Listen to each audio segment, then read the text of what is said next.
नमस्कार दोस्तों, मैं नीतीश शर्मा आपका स्वागत करता हूं आपके अपने YouTube चैनल ज्ञान गंगा परिवार में। दोस्तों, आज का हमारा टॉपिक है प्रतिशत। प्रतिशत गणित की नींव है। यदि हमने प्रतिशत अच्छा बना लिया, प्रतिशत हमारा टॉपिक बहुत स्ट्रांग हो गया, तो इसके बाद की जो प्रश्नावली है और हमारी मैथ है यकीनन अच्छी हो जाती है। जिस प्रकार से किसी अच्छी भवन को बनाने के लिए नींव का अच्छा होना बहुत जरूरी है, इसी प्रकार से मैथ के अच्छे होने के लिए हमारे प्रतिशत टॉपिक का होना अच्छा होना अनिवार्य है। दोस्तों, प्रतिशत मैथ के बहुत सारी यूनिटों में बहुत ज्यादा काम आता है और मैं तो यहाँ तक कहूंगा कि 50% मैथ के क्वेश्चन ऐसे होते हैं जो प्रतिशत के आधार पर हम कर सकते हैं बहुत ही आसानी से। तो इसकी एक्सेसरीज को हम बाद में देखेंगे कहाँ कहाँ पे हम इसको काम में ले सकते हैं, लेकिन हम अभी देखेंगे कि प्रतिशत है क्या। क्या है प्रतिशत? दोस्तों, प्रतिशत की बात करें, प्रति माने प्रत्येक और शत माने 100 पर। क्या? 100 पर। प्रत्येक 100 पर हम यदि प्रत्येक 100 पर गणना करें तो क्या होगा? प्रतिशत होगा। जैसे मान लो आपने 10,000 रुपए, आपके पास 10,000 रुपए हैं और आपने 8,000 खर्च कर दिए। यदि आपके पास 10,000 रुपए हैं, यदि आपके पास 10,000 रुपए थे और आपने क्या किया? 8,000 खर्च कर दिए, तो अब हमें याद करना है प्रतिशत। तो क्या करना पड़ेगा? 10,000 को 100 पर गणना करनी पड़ेगी कि यदि हम 10,000 में से हम 8,000 खर्च किए तो 100 में से कितने खर्च कर दिए, 100 में से कितने खर्च कर दिए। इस बात को चेक करने के लिए क्या प्रतिशत काम आता है। तो क्या जाएगा? हमने 100 में से 80% खर्च कर दिए और प्रतिशत का गणितीय रूपांतरण ऐसा होता है। गणित में हम प्रतिशत को इस प्रकार से दर्शाते हैं। 10,000 रुपए थे, 8,000 हमने खर्च किए, अर्थात 10,000 का 80% हमने खर्च कर दिया। जब हमने 100 पे गणना की तो पता किया कि हमने 8,000 खर्च कर दिया। दोस्तों, तो इसमें हमने किया क्या है? जो रकम खर्च की, जिसके लिए हम तुलना कर रहे हैं और जिस पर कर रहे हैं, 8,000 किए हैं खर्च, 10,000 पर किए हैं और किस पे हमें प्रतिशत निकालना है, तो गुना करेंगे किससे? 100 से। तो कितना आ गया हमारा? 80%। आप अब समझ ही चुके होंगे दोस्तों कि प्रतिशत मतलब प्रत्येक 100 पर यदि हमारे पास 100 रुपए होते और हम 80 खर्च कर देते, 100 में से हमने 80 खर्च कर दिए, उसी अनुपात में 200 में से 160 खर्च कर दिए। इसी प्रकार बढ़ते बढ़ते 10,000 में से 8,000 खर्च कर देंगे तो क्या बनेगा हमारा? 80%। दोस्तों, अब इससे आगे बढ़ते हैं हम।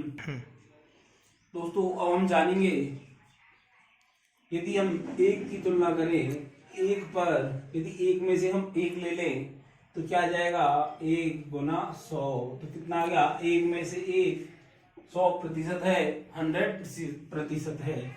अब 1/2 की तुलना करें हम 100 पर, 1/2 गुना 100 तो क्या जाएगा दोस्तों? 50% आ जाएगा, 50% आ जाएगा। अब 1/3, 1/3 गुना 100 तो ये कितना आ जाएगा? 33.33% आ जाएगा। 1/4, 1/4 गुना 100 तो कितना आ जाएगा? 25% आ जाएगा। दोस्तों, इसी प्रकार से हम सीखते चलेंगे। ये क्या है? इनकी फ्रैक्शन वैल्यू है, आनुपातिक मान है। और ये क्या है? प्रतिशत में मान। ये आनुपातिक मान है और ये प्रतिशत में मान है। ये दोनों हमें याद होने चाहिए, ये हमें दोनों याद होने चाहिए। यदि ये हमें याद होंगे तो किसी भी क्वेश्चन को करने में हमें बहुत आसानी होगी। 1/5 तो 1/5 गुना 100। और दोस्तों, मैं आपको निकाल के बता रहा हूँ किस प्रकार से इनका मान आ रहा है। 20%। 1/6, 1/6 गुना 100 16 सही, 2/3%। 1/7 तो क्या? 1/7 गुना 100 और 7 एकम 7, 3, 7 चौक 28, 14 सही, 2/7 तो क्या आएगा? 1/8, 1/8 और इसका मान क्या होता है? 1/8 गुना 100 और इसका मान क्या निकलेगा? 8 एकम 8, 2, 8 दूनी 16, 4/8 तो क्या जाएगा 1/16 से 1/2। अब क्या जाएगा 1/9 गुना 100। 11 सही 1/9 1/10 तो ये क्या जाएगा 1/10 गुना 100 तो ये क्या जाएगा 10%। प्रतिशत 1/11 तो क्या जाएगा 1/11 गुना 100 तो ये कितना आ जाएगा 11 से 1/9 से 1/11 प्रतिशत 1/12 तो ये क्या आ जाएगा 1/12 गुना 1 से 12/100 कितना आ जाएगा 8 से 1/3 प्रतिशत और 1/13 ये क्या आ जाएगा 1/13 गुना 100 ये क्या आ जाएगा 7 से 3/11 प्रतिशत। दोस्तों तो ये हमें एकदम याद होने चाहिए, यदि ये हमारे दिमाग में होंगे हमें याद होंगे। थोड़ा सा आप मेहनत करना और थोड़ा सा क्या है क्वेश्चंस के माध्यम से जब भी बार बार ये फ्रैक्शन में वैल्यू आएंगे तो हम इन्हें रिविजन करेंगे और हमें याद हो जाएंगे आसानी से। तो देखो जैसे 1 है तो 1 में से 100% है 100% है पूरा है। 1/2 कितना है 1 का 1/2 आधा रह गया 50% हो गया। 1/3 क्या हो गया 33.33% हो गया। 1/4 क्या हो गया 25% हो गया। 1/5 20% हो गया। 1/6 क्या हो गया 16 से 2/3% हो गया। 1/7 क्या हो गया 14 से 2/3% रह गया। 1/8 कितना हो गया 12 से 1/2% हो गया। दोस्तों 12 1/8 है और 1/4 है। 1/4 25% है तो इसका आधा 1/4 का आधा 1/8 तो ये कितना 12.5% रह गया। 1/9 कितना हो गया 11 से 1/9% रह गया। 1/10 100 का 10वां हिस्सा तो 10% रह गया। 1/11 9 से 1/11% रह गया।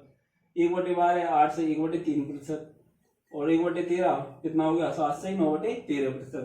दोस्तों आगे चलते हैं। 1/14 कितना है 1/14 है 1/14 गुना 100 और 100 में जब 14 का भाग देंगे तो क्या आएगा 14 7 98 2/14 अर्थात क्या आ गया 7 से 1/7 आ गया प्रतिशत। तब 1/15 क्या आ गया 1/15 गुना 100। इसको इससे काटेंगे ये 20 बार कट जाएगा और ये 3 बार कट जाएगा। ये 20 बार कट जाएगा और ये 3 बार कट जाएगा तो क्या आ जाएगा 6 से 2/3%। तो हमने 15 तक की 1/15 तक की फ्रैक्शन वैल्यू प्राप्त करनी है। 1/15 तक की फ्रैक्शन वैल्यू पता कर ली है हमने कि क्या क्या आती है। अब चलते हैं हम क्वेश्चंस पर। क्वेश्चंस के माध्यम से हम समझेंगे कि किस प्रकार के क्वेश्चन आते हैं और एकदम बेसिक से स्टार्ट करेंगे तो आगे हमें पता लग पाएगा कि प्रतिशत कैसे निकालते हैं और किस प्रकार से ऐसे क्वेश्चनों को किया जाता है। पहले क्वेश्चन देखते हैं हम। क्वेश्चन क्या है एकदम बेसिक सा क्वेश्चन 600 800 का कितने प्रतिशत है। वह कितने प्रतिशत है 600 है वो 800 का कितने प्रतिशत है। तो 600 की तुलना करनी है कितने पर 800 पर। तो क्या पूछा कितने प्रतिशत है और प्रतिशत निकालने के लिए मैंने सबसे पहला बताया था आपको 100 से गुना करना पड़ता है। 100 से गुना करना पड़ता है। क्या है 600 को पता करना है। जिसको पता करना है उसको ऊपर लिखना है कितने पर 800 पर तो 800 हो गया आधार और प्रतिशत मतलब 100 से गुना। क्या हो गया 100 से गुना 2 जीरो से 2 जीरो कैंसिल हो गई। 8 से काटेंगे 8 7 56 6 का हासिल और 56 और 8 5 40 कितना आ गया 75% आ गया। हम 8 का भाग देंगे 600 में तो 8 7 56 आ जाएगा। 4 बचेगा 40 बन जाएगा और 8 5 40 तो कितना आ गया 75%। दोबारा समझते हैं क्वेश्चन में क्या दिया है 600 800 का लिख रहा 600 है वो 800 का कितने प्रतिशत है। अर्थात 600 के बारे में पता करना है। आधार क्या है 800 है, प्रतिशत का अर्थात 100 से गुना करना है। 600 800 का कितने प्रतिशत है, तो कितना आ गया 600 बटे 800 गुना 100 कितना 75%। नेक्स्ट क्वेश्चन है 30,000 का 6 से 2/3% कितना होगा। हमने 6 से 2/3% अभी पढ़ा था। 6 से 2/3% क्या है 1/15 है, 1/15% है, 1/15 है, 1/15 है। तो एक मिनट फिर से देख लेते हैं कैसे निकालेंगे। 6 से 2/3 अर्थात 6 × 18 2 20, 20/3। अब 20/3 को इधर भी 5 से गुना कर लो, इधर से 5 से गुना कर लो, तो क्या आ गया 100/15। तो 1/15 ही तो आ गया, ये 1/15 ही तो आ गया। तो डायरेक्टली इस प्रकार के क्वेश्चन को क्या कर सकते हैं अपन 30,000/15 और 15 दूनी 30, तो कितना आ जाएगा 2,000। क्या आ जाएगा 2,000 आ जाएगा। कितना सिंपल हो गया। 30,000 का 1/15 करना था। अभी हम फ्रैक्शन में देख रहे थे तो कितना टफ लग रहा था कि 6 से 2/3 किस प्रकार निकालेंगे, 6 से 2/3 किस प्रकार निकालेंगे। लेकिन हमें पता है कि 6 से 2/3 क्या है 1/15 है। तो डायरेक्टली हम 30,000/15 और कितना आ गया 2,000 हमारा उत्तर आ गया। यदि इसी प्रश्न को हम करें तो क्या जाएगा यहाँ पे, अभी फ्रैक्शन में बता था कितना आ गया 20/3, 20/3 आ जाएगा। और इसे परसेंटेज है तो बटे में 100 आ जाएगा और गुना 30,000 आएगा। 2 जीरो से 2 जीरो कैंसिल हो जाएगी, 3 से ये कैंसिल हो जाएगा, 2 जीरो इधर है 1 जीरो इधर है, तो कितना आ जाएगा फिर भी 2,000 आएगा। 2,000 और पहले भी 2,000। लेकिन यहाँ पे करना थोड़ा टफ पड़ेगा यदि हमें डायरेक्टली पता है 1/15। 6 से 2/3 क्या है 1/15, तो कितनी आसानी से हमारा उत्तर आ जाएगा। तो दोनों तरीके से हमने समझ लिया है। चलते हैं नेक्स्ट क्वेश्चन पे। नेक्स्ट क्वेश्चन है 480 का कितने प्रतिशत 60 है। 480 का कितने प्रतिशत 60 है। मान लेते हैं कितना है x प्रतिशत है, x प्रतिशत है, x प्रतिशत क्या है 60 है। पहले कैसे कर रहे थे हम, कितना है x प्रतिशत मान लिया हमने, x प्रतिशत मान लिया तो क्या है x प्रतिशत बटे 100 किसका 480 का। अभी सीखा था हमने, जिसका निकालना है उससे गुना करते हैं। कितना आ रहा है 60 आ रहा है, कितना आ रहा है 60 आ रहा है। अब दोस्तों क्या है कि ये यहाँ पे गुना में है तो क्या आ जाएगा भाग में, और ये भाग में है तो ये गुना में आ जाएगा। या फिर इसको काट भी सकते हैं, 1 जीरो से 1 जीरो कैंसिल हो गई, तो क्या है 60 गुना 10/48।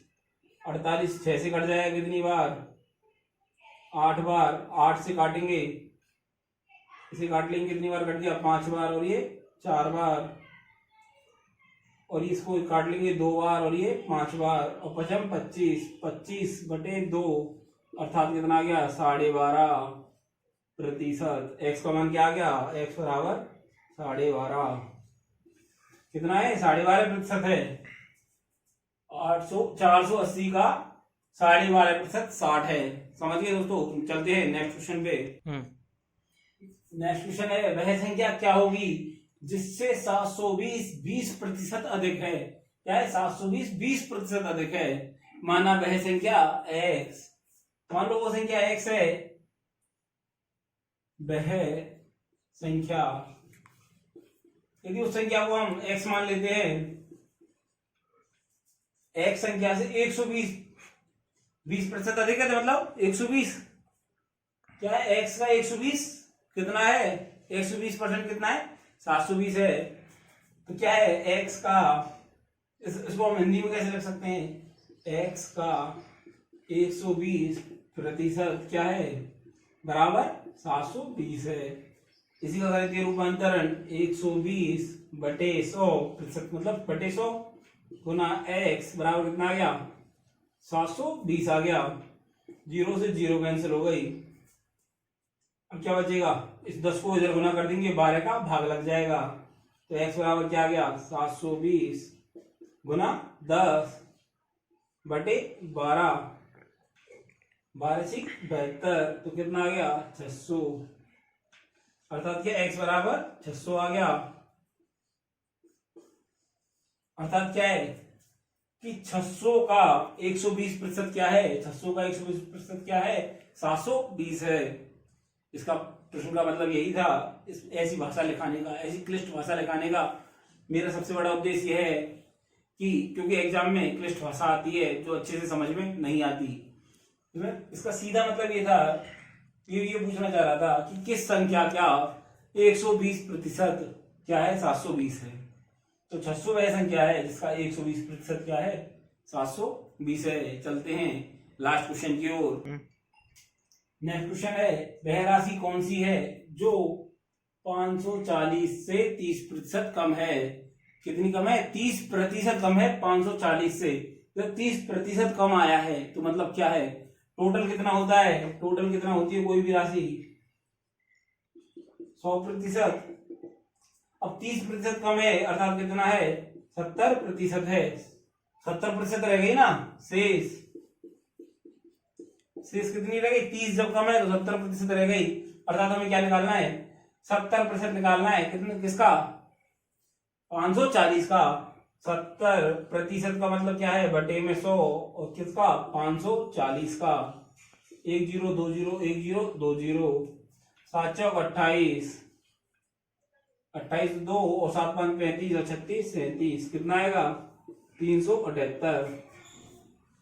दोस्तों आज के क्वेश्चंस में हमने समझा है बेसिक, प्रतिशत का बेसिक समझा है। सर प्रतिशत होता क्या है, किस प्रकार से हम किसी संख्या का प्रतिशत निकालते हैं, कितना प्रतिशत ज्यादा कम, सिर्फ हमने आज बेसिक को समझा है।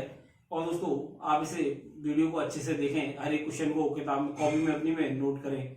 ये वीडियो आपको बहुत ज्यादा फायदा पहुंचाएगी। और कल की हमारी वीडियो जो एक अच्छे क्वेश्चन पे बेस्ड होगी उसे जरूर देखना। यदि वीडियो समझ में आ रही है तो लाइक करो, शेयर करो, सब्सक्राइब करो। धन्यवाद।